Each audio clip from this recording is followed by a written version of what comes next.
Afrique, ban Europe, ban Amérique, ban Asie, ban Océanie.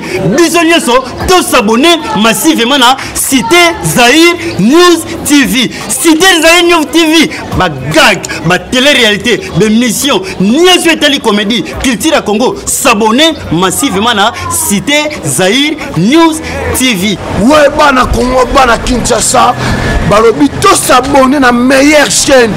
Meilleure chaîne. Comment on a Cité Zahir News TV. Ngavi de loin, na s'abonner. Et bongo yo, s'abonner massivement à Cité Zahir News TV. Ayuna. Cité Zahir News TV. Pour s'abonner, ma film a bien zali, ma théâtre a bien, information a bien, ma bolinga ba journal les ali, bolinga ba imu, news zali wapi, Cité Zahir News TV. Yabiso bana mboka. Yo bongo nanga, yo bongo, y a pas à dire, y a pas à dire. Boya bongo, boya bongo, boya bongo. Cité Zahir News TV. Boya bongo. Kilibate. Barubi, moutoua qui mettait, moutoua j'appelle pour la Cité Zahir News TV. Répétez. Non, répétez, non, répétez, répétez, non, répétez. Non, bien Cité Zahir News TV. Et là, nous. Et je cite Internet. Shit. Shit était shit. Shit. Na kizeng te so bazo balon denga za ozo mema on denga bisi Natali kizeng te ozali bangeza di Cité Zahir News TV ezali nini iza chaîne Rushu ezali chaîne Rushu Cité Zahir News TV ezali Cité Zahir News TV ezali yana ezali ya Yves Cristiano Nakatala ezali Cité Zahir News TV ezali ya Yves Cristiano Nakatala. Nagayi sabandiku nayibaki te nayibi eyi nini ozaluka oyibake papa dienzi na papa mojokele makumi wapi eso yuki pasi tuzali na Cité Zahir News TV ya Yves Cristiano Nakatala. Tala siko bilo bolinga kutala kombo chani kombo le ikombo akola chani kombo le Nakatala awa nde bukutala bagaka baptiat odingotala bemission odingotala sport pokuma sportif odingotala politique pokuma politique soki pe odingotala biso bato tala neti mutoi tala eloko asali musique liboso motravaillera no fort motravaillera bien te Kilibate. L'art ne meurt jamais. Angelos, l'homme fort. Oh, Mélanie, écoutez, on l'a bon comme ça. Bana batoba la tisaki yo yanzube. Yo mo konza mapinga ofanda na likon. Salut Kinshasa, salut Brazzaville, partout dans le monde, vous tous qui êtes branchés ce côté à ces nets moments en train de nous suivre partout en Canada, partout où vous êtes. Je vous salue tous et bienvenue dans cette émission Globe des Stars, une émission socio-culturelle qui prennent pour vous des invités, des stars, tout consort, de pasteurs ainsi de suite. Nous sommes là dans votre chaîne habituelle, Cité Zahir News TV, une chaîne qui vous propose toujours de meilleures émissions, des émissions des catégories génie, et on est là pour vous servir. Je suis Sarah Mandomo à la présentation, je suis là accompagnée de mon invité que vous allez reconnaître tout de suite là, et pour la compréhension de tout le monde, l'émission est bilingue. L'émission est bilingue pour faire comprendre à tout le monde ce que nous allons parler en large. En tout cas, on est là pour vous servir dans cette chaîne Cité Zahir News et Télévision de mon boss Cristiano Nakatala qui est déjà en Canada en train de nous suivre. Je vous salue, boss, là où vous êtes et je salue tous qui nous suivent en ce moment. Je suis là accompagné de mon invité du jour, invité de cette émission. Il est là, le prophète Eli. On va essayer de parler avec lui tout ce qui concerne. Nous savons très bien que nous sommes à la fin de l'année. Ils ont année à Souka, ils ont année 2020, nous sommes en décembre, toujours pour 2021. Alors on va parler dans tout ce qui s'est passé, tout ça, la moi bilan moko, à protéger biso durant toute l'année. En tout cas, tout ça, la moi évaluation, on a ensemble là, pasteur en juste un l'eau, tout mais un peu pour soi, qu'est-ce qui a évolué, qu'est-ce qui n'a pas évolué dans l'année 2020 pour tout entamer, tout projeter année 2021 en bonté quand on dingue bassin en bolobaka. Moi, moi, on a repris sa biso, à quoi sa biso comme 2021 comme ça, la selon y profession a repris ça en 2021, donc il y a un bango avec les Senghor pour projeter l'année 2021.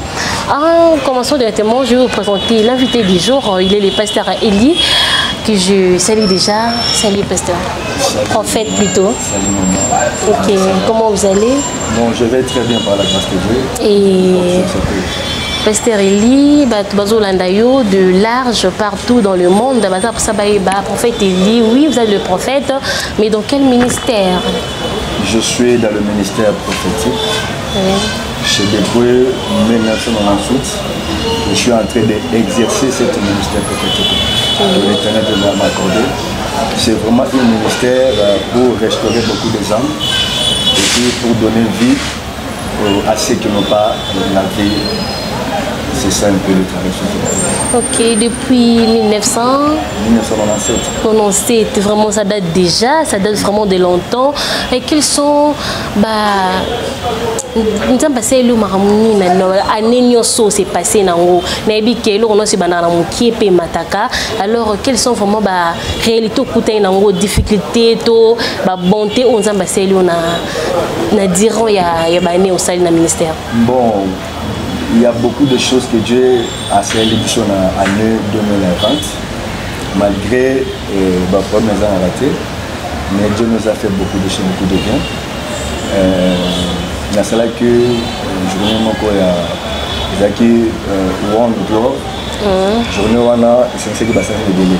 Vous avez na mois en septembre. Ok. Vraiment, le Dieu nous a beaucoup visité. Il y avait des âmes qui étaient sauvées, il y avait des gens qui ont reçu Christ dans leur vie, il y avait des malades qui étaient guéris, il y avait même un papa qui était paralytique depuis 15 ans. Oui. Quand on était venu dans cette une grande journée qu'on avait organisée, la main de Dieu, le Simbaki, il était guéri. Okay. Donc c'était un peu le souvenir très nombreux.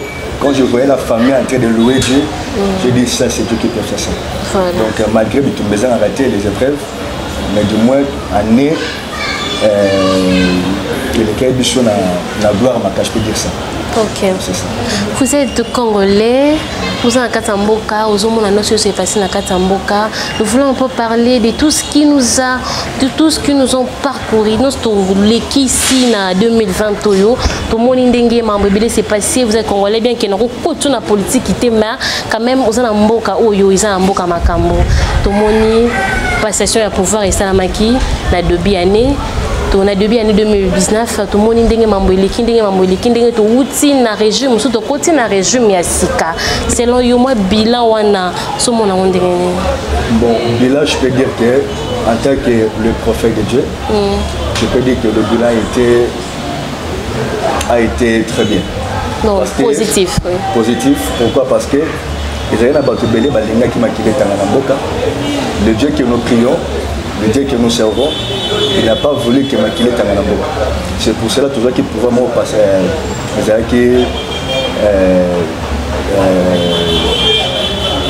Malam. Donc parce que ça pouvait rester Malam. Chose qui n'a jamais été en RDC. Chose qui n'a été jamais fait en RDC. Et bah comme on a peut-être selon Bango, Eza la Bible dit que l'homme monté pour ça madame kilo sur sa autorité. Amen. C'est-à-dire l'homme tout ça madame kilo de Dieu qui est au terre. Donc c'était même le Dieu qui était la contrôle de la passation à pouvoir pacifique. Donc dans le pays belé Afrique et ça n'a pas. Mais nous sommes le pays Oyo, tous les qui n'a passation à pouvoir maquiller d'anité peut-être correct. Et c'est là comment malamu ensemble à l'eau là Jésus-Christ Nazareth à salir sur ma commune. Ok. Ministère et prophète ils en a commis. Ministère et prophète et les Christo ils en a commis la Kissensu justement la référence est allée à Rema Cravette au côté école technique à venir Mongi numéro 41. C'est là où que mon ministère est allé. Ils ont évolué par rapport à est-ce qu'ils ont convaincre parti qui s'en vraiment.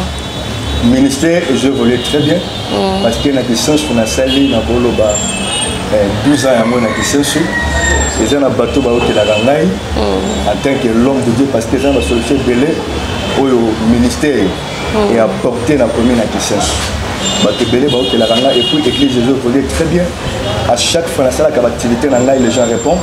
Et l'église Pézo Volume, nous avons aussi Amour à sauver pour côté la bergerie à Seigneur. Donc le ministère, côté Wana, Dieu nous fait grâce. Et vous êtes natif de Kissenso, comment? Parce que vous avez pointé seulement Kissenso pour le retirer ministère Nabino. Vous êtes natif de Kissenso? Je ne suis pas natif de Kissenso, mais un jour j'ai prié. Dieu m'a dit que c'est possible dans Kissenso, les hommes fort babines. Donc Kissenso n'est pas une malédiction. Kissenso nous en basali. Et quand j'avais eu la mission d'aller bâtir à Kissenso, beaucoup des hommes de Dieu me connaissent. Ils me disent ah papa Kuno qui est connu quand même. Depuis que je suis à Kissenso, il y a des familles qui sont restaurées. Vous voyez, il y a des foyers qui sont restaurés. Donc j'ai une mission à faire à Kissenso. Je ne suis pas natif de Kissenso, je suis natif de Matete, mais Kissenso est lié à l'activité et à motion et à l'évangile. Dans le coin de Kissenso, je suis aussi d'office lié à Kissenso. Donc je suis venu apporter un plus à Kissenso, nous avons afin que bateau bazomona Kissenso ekobi miselo malonga te avec Dieu c'est possible. Maman n'habite le solo moko Bible comment le dit, est-ce que ça peut-il sortir quelque chose de bon dans Bethléem? Ça peut-il sortir quelque chose de bon?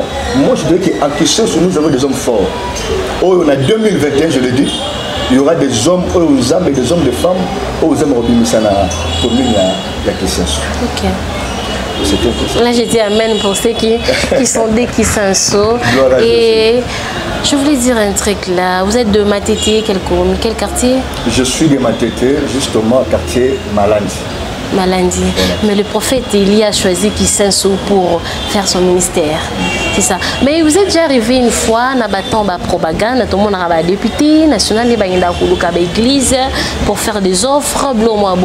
Mais Kissenso est député Moko aïe couper sa offre en église. Bon, depuis que je suis à Kissenso, 12 ans aussi. 12 ans aussi à Kissenso, je n'ai jamais vu un député venir donner quelque chose pour l'œuvre de Dieu. Jamais. Ah bon? Donc, mais nous avons aussi des députés à Kissenso. Oui. Et nous avons un vice-gouverneur à Kissenso. À Kissenso, oui. Là, je les ai salués à ça. Mais je peux dire que Kissenso, ils ont mérité mieux que Wan. Parce que si nous avons des hommes forts à Kissenso, il faut qu'ils sont capables. De quoi ils sont capables? Maman, Kissenso, en 2025, il y aura des choses qui feraient Kissenso comme Amakasi. Toko Zanaba, ministre de la Kissenso. Là, je les ai dit, amen. Hein? Je prophétise sur Kissenso. Il y aura des ministres qui sortiront de Kissenso. Il y aura des hommes qui Kissenso. Vous savez, nous avons des hommes qui la politique de Kissenso, mais qui mal Kissenso. C'est ça qui fait mal. Ok. C'est qui fait mal. C'est pour cela, nous, en tant que prophète, mangeur, le prophète et le Christ, je dis qu'il sait ce que vous allez bénir. Ok, prophète, je voulais dire ici, un jour au Vandika Bruno, offre Mouroyer, vous devenez un politicien quelque part. En quelque sorte, moi, offre moi comme Elio Kakano, prophète Eli, la Bengio comme politicien qui est pas tout le monde honorable Nabiso.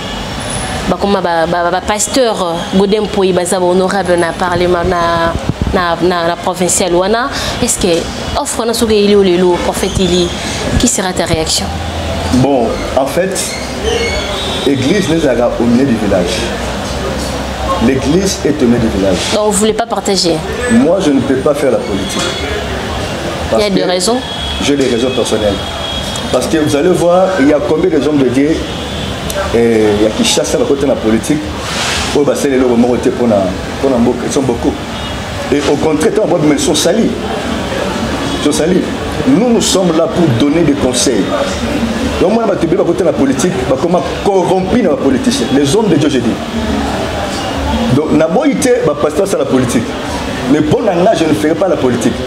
Mais à cause de la conseillère ministre, à cause de la conseillère président de la République, à cause de la conseillère député, parce que notre rôle, les hommes de Dieu, c'est porter des solutions. Ceux qui vont comprendre l'été, ils ont permis à Bango pour soutenir Bango. Parce que la politique est très glissante. Nous sommes au côté de ma casse, c'était l'homme de Dieu, tu seras sali. Nous sommes au pasteur, nous sommes côté politique, Bima Boye, Bilamé, c'est bien déjà. Mais malgré nous avons arrêté, il y a même un homme de Dieu qui a dit que il y a ça qui est rien à côté de la politique. Vous voyez, c'est qu'il a compris beaucoup de choses. Donc on est là seulement pour prier pour le Congo. Notre rôle c'est de prier pour les autorités, de prier pour le chef de l'État, de prier pour son gouvernement, mais de ne pas se mêler à ces choses-là. Aux hommes, il y a un homme à Daniel, dans la Babylone. Azalaki conseiller principal du roi. Daniel n'a pas fait la politique. N'a pas fait la politique. Azalaki conseiller principal du roi. S'il y avait un problème, on consultait Daniel. Et Daniel avait un esprit supérieur par rapport aux autres collaborateurs du roi. Ceux qui offrent un pays le prophète, ok, non, parce qu'ils ont un simple conseiller. Non, ceux qui offrent un maman Sarah, je ne sais pas ce que. Peut-être que Mouton a un zélaté. Orienter. Oui, notre rôle c'est orienter les autorités. Ok. C'est-à-dire, l'autorité va être en bongo. Pays aux Anglais. Mais le gouvernement, c'est dire manque de volonté à Bolingo à Congo, et manque de volonté à politique. Nous sommes tous en volonté, amour à les alliés. Maman, Congo est la pays, d'abord Congo est la paradis. Congo a une prophétie biblique. Madame Trabo Salamoté, Congo a une prophétie biblique. Le Congo, ça sera une source. On va payer Belé, pour se retrouver. Voire même payer besoin d'étrangers, source à Congo. Ils viennent ici pour prier nos richesses et le Congo reste en arrière. C'est pour ça que nous prions Dieu, que Dieu nous donne les autorités. Et je bénis le président de la République. Merci. Il a un peu de pensée pour ce pays. Azo raisonné bien pour Namboko. Mais toujours prier pour Nzambe à soutenir et Congo et que de là-bas. Oh, merci beaucoup, prophète. Je profite également de saluer mon pasteur, mon daddy, Michel Kingumba de la cité Bethel de Bonhomme 6e rue. Papa, je vous salue là où vous êtes. Et j'en profite aujourd'hui pour nous poser une question. Tous les cas en 2020, tout le temps, il y a des difficultés belées, surtout dans le pasteur. Le sujet tellement belé. Le sexe tape bimi. Oh, pasteur, moro boa bimana motoboy. Oh, ba vidéo bimi ndenge na ndenge. N'importe quoi prophète. Quand même, les réseaux sociaux, ils ont mon paya. Tu consultes hôtel Ramambolika Namboka. Alors moi, conseil mon kina ba pasteur au bazo bunganzila. Mimi ba pasteur réveil. L'église de réveil. Oh aseka, oh boy, oh si te bête, ba pasteur tout yebi ba bunga mwanzila. Moi bazo bunga moi déontologique pastorale na bino. Parce que moi conseil mon kina ba on a bi que na rota lo tanga tanga ba comme na bango parce que non ça publicité mon tout moko teawa. Mais ça juste ko interpeller bango na o bazo sala bazonga quand même na ligne éditoriale na bino ya ki pasteur. Moi conseil pour na bato nyonso ba stadi ba vidéo to moni wana inutile à rotanga ba ko no bomi parce que bozali. Alors moi conseil prophète. Maman Sarah, on a parlé déjà boy. Ba pasteur belé ba koya ki na ba biloko wana peut-être comme ça qui ba ignorance. Je ne voulais pas toucher trop place au wana mais ebelé je crois que autour de Baba Bidé du Maki, Totalité peignoso, mais en tout cas, donc, ce que je peux leur dire, mon salaire est en Zambé, parce que les hommes de Dieu sont tellement pointés partout. Et là, quand mon salaire est en salaire, voilà la zone de l'église, pasteur surtout. Nous, des églises de réveil. Donc, il marche d'absolu et qu'il ne peut pas chaque qui joue. C'est parce que vous êtes le roi de Dieu. Vous êtes habitué le banzam, mais il faut que vous ayez mon comme exemplaire. Merci maman Sarah. Les hommes de Dieu, nous devons être modèles. D'accord, le bâtiment que bango ba quoi ibonga l'équipe bango na gobanga nzam. Non. Tu vois.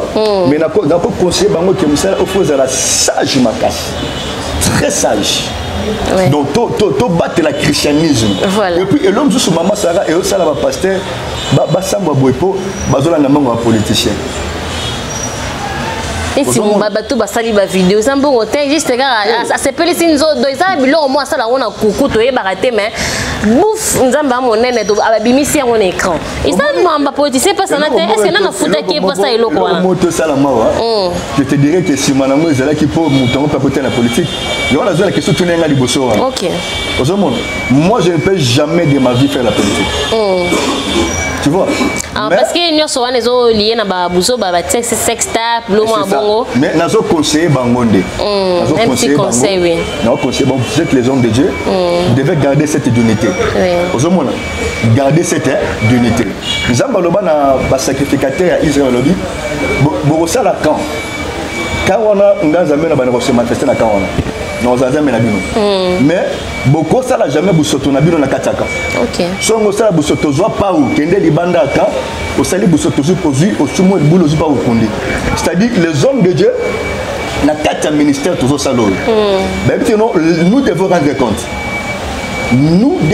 compte parce que nous sommes comme des gérants le Dieu nous a donné un travail tout temps bon ça la bien vous serez votre compte. Donc, Bazouka Kananzela, parce qu'il y a des âmes. Bazouka Bazala la sauver. Et puis nous besoin qu'il y ait c'est ça le conseil, je peux les rapporter. Merci beaucoup, Naïbi Kebayoki. La pasteur François Bonganzela, réveille partout, banego, protestant, au wapi. Vous avez vraiment la ligne éditoriale Nabino. Vous respectez vraiment Nzambo Atinda Bio Mokili. Ou à Benga Bino Fubu Bangarai. Bangarai vraiment. Alors le prophète, on va un peu épingler moi et le Moroboé. Nous sommes des Congolais. Parce que nous sommes des Pessabisoyans. Alors, quand la ndenge politique en Boka est tamboli kobanda janvier 2020 tina décembre tokomi. Au moins on ndenge. Merci maman Sarah.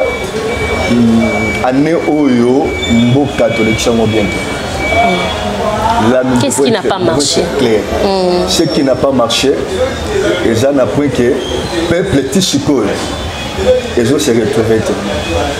Dollar bandé maté qui t'a raté. Biloko zo maté de jour au jour. Mbongo zo circulé. Vous voyez? Donc peuple souffrir ma casse na no mobile. C'est pour cela que nous sommes en autorité. Bango pe bazala ba serviteur nzamba pesi bakama pona mboko. La Bible dit que le magistrat, les autorités sont aussi des serviteurs de Dieu. Donc, tant que ça, na profit na bango, na ben terrain na bango, bazo souffrir peuple. Et puis, nous avons rappelé qui tu vois les à l'éternel qui est maman Sarah. C'est qui est important. Qui tu es à l'éternel. On peut vendre dans l'élo. Après, j'en ai 18 ans pour t'attiquer. Maman, c'est ça. Donc, 18 ans, on a tiqué. Voilà. Il y a un autre aussi, on a président Fatih. 2020, d'abord, il y a un annoncé qu'on a un discours, il y a un PC Bamba Vena pour la peuple. Mais oui, il y a le 25 mai. Alors, vraiment, tout l'exil, moment moko catastrophe. Donc, catastrophique. Mais toujours, c'est en 2021, et dans l'année, il y a malade pour la peuple congolais. Donc, blocage qui n'a pas de domaine. Mais là, on a CP le moukier, on a monindé à soutenir les soldats. Ok. On a soutenu les soldats, soutenir les policiers, le président de la République, Félix Antoine Tshisekedi Tshilombo. Vraiment, Azana souci, il est vraiment un homme d'État. Azana souci à Mbok. Il y a papa et maman. Voilà. Les policiers sont mal payés, les soldats mal payés, ils ont souffert, ils sont tellement à l'hôpital, du moins, on ne peut pas dire que les sont pas monnaie. Mais surtout, les petits peuples. Il y a un cas, se réjouir. Il y a un cas, parce que les enseignants jusque-là, ils ont dit qu'on est là. Les petits peuples. Le petit peuple doit souffrir. Ok. Donc le président a tel cas, soldat, a tapé cas, seigneur de tout le monde. A tapé cas, maman maréchal. Maman Dunda, maman Tembe. Président de la République, vous avez une mission à faire pour ce pays. Vraiment. Partout, votre projet acclamé. Les 5 ans ne se donnent pas cadeau. Hein? C'est ça. Les 5 ans, vraiment, il faut bâtir, il faut l'honneur. Bon, pour autant dire, voilà. Maman, les 5 ans, ça ne se donne pas cadeau. Tu dois laisser des traces. Au moins, il y a 18 ans passés. Hein? Non, on est au présent. Même présent. Les passés, c'est qu'on a passé. Donc, voilà. Il faut à ça l'effort. Dans 5 ans, d'abord, à 2 ans. 2 ans, oui. Parce que 2021. À 2 ans. Donc, 2 ans, on a fait travailler. Il y a une année action. Oui. Avec 2020, c'est une action. Tout le monde va en action. Mais nous, les encourageons 2021 à Salamalande. Donc, nous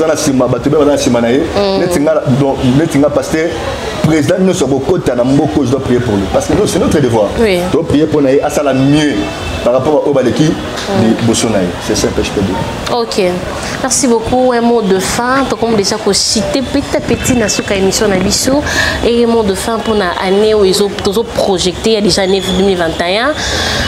Dieu fera quoi en 2021 en tant que prophète de la nation, en tant que prophète non seulement dans le ministère, mais en prophète de la nation. Alors un mot pour la base de Landayo, Libanda Mboka partout, na banagisa souvenir soit Libanda Mboka bazo Landayo. Un mot de fin pour la projection en 2021. Zamba Sala Nini et Congo évoluer comment ba conseil mouki na ba homme politicien pour tous amants pousser pour na désannoncer l'émission. Merci maman. Je dis à tout le peuple congolais, en tant que prophète de la nation, prophète Eli Christ Mounuma, donc 2021, vous allez année, Dieu m'avait parlé, pendant que je n'avais rien à prier, il y a 15 jours, Dieu m'avait parlé année 2021, et ça année, il y a des chrétiens. Et ça année, on a la bolam et belé, n'a pas tout le monde sur Christ comme Seigneur et Sauveur. Et ça année, il y a joie. Zambé a coupé sa belle promotion. Et puis, Congo, en 2021, il y aura des choses. Et belé, c'est la méthode 2020. En 2021, c'est ma casse. Surtout les jeunes. Amen. Là, je parle sur les jeunes. Il y aura beaucoup de jeunes dans ce pays. Ils auront des travails. Ils auront des travails dans ce pays. Et Nazo Pambola, Batunion sur Bazana, Babitin à Kisensu, et précisément, Banana Nyon sur Molimo. Oh, Bazali, Nakatia Église, Jérusalem avec le Saint, j'ai vu ça, je vous salue. Quoi que bien nos messages aussi, Dieu fera de bonnes choses. Et ça peut année, il y a récupération. Donc toutes les années, on a dit en 2021, le Dieu du ciel, celui qui m'a parlé, il m'a dit que pour restituer Bichot, la mambe belé oyo to Bungisaki. Merci beaucoup, pasteur. En tout cas, ravi de vous inviter ce soir. Et merci également à tous ceux qui nous ont suivis. Merci à mon boss, Balobi, beaucoup mon moto à Futakayo, Christian Yves Nakatala, Balobi, papa, na bébé, Navea et bébé Matos. En tout cas, je vous salue. Et merci beaucoup à la technique qui nous ont soutenus pendant cette émission. Merci beaucoup et bonsoir à toi, Jimmy et Fomi. Et salutations à tous qui nous ont suivis. Restez toujours branchés à votre chaîne Cité Zaïre News Télévision. Merci. Et prophète Eli Christou pour na baino sur bazolanda yo bon on a pour ça qu'on contacter yo baye bayo peut-être on a pour ça ba prière landela rabango bazali banda mboka mon numéro de téléphone ça ira bien.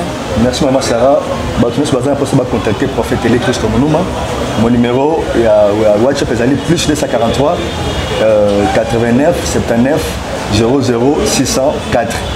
Répétez, mon numéro WhatsApp est allé plus 243 89 79 0604. C'est ça mon numéro. Ok, nous sommes pour ça contacter prophète. Le numéro est en Wana, prière, bleu rebelle, conseil, Kandenga lobby. On a autorité pour ça, conseil à pasteur, à prophète Moro Songolo, prophète Elias pour Nabino. Merci beaucoup. Ça va?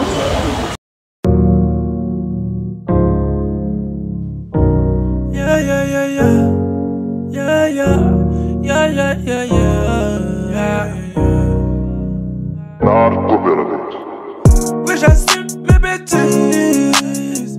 Faut avoir la bêtise. Je me sécher des larmes. Oh, j'ai du ménage à faire. Je vais aller en enfer. J'essaie de perdre de mes.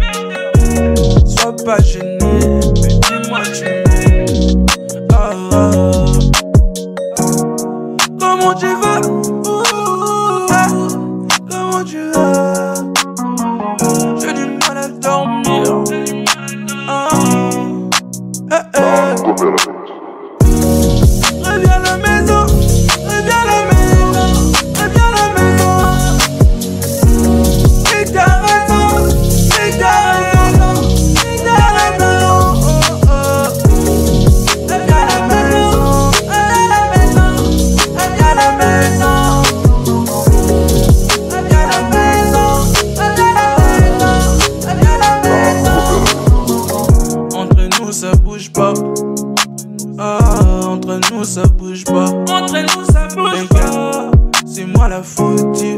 C'est moi la fautive. C'est ma faute. C'est ma faute. Mais j'ai changé pour notre avenir. Mais j'ai changé. Mais j'ai changé. Bébé. Mais j'ai changé.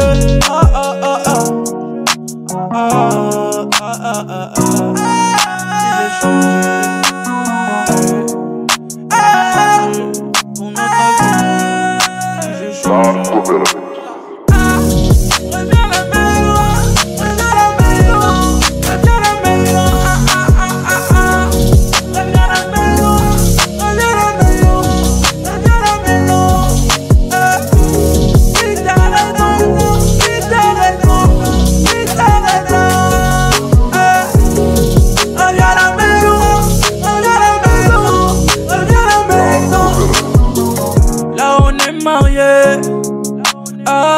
Pour le meilleur, pour le pire.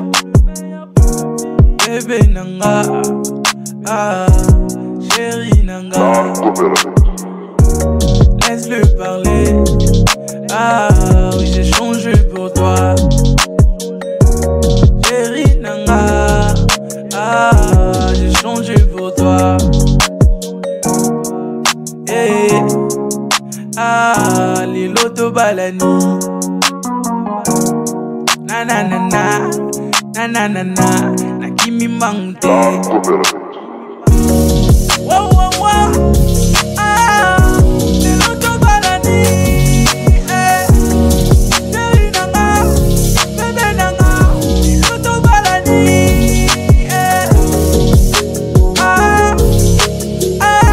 Le loto balani.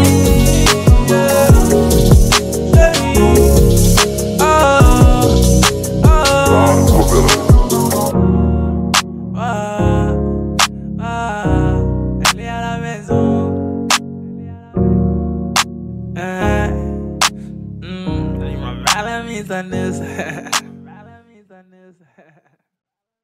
Kilibaté.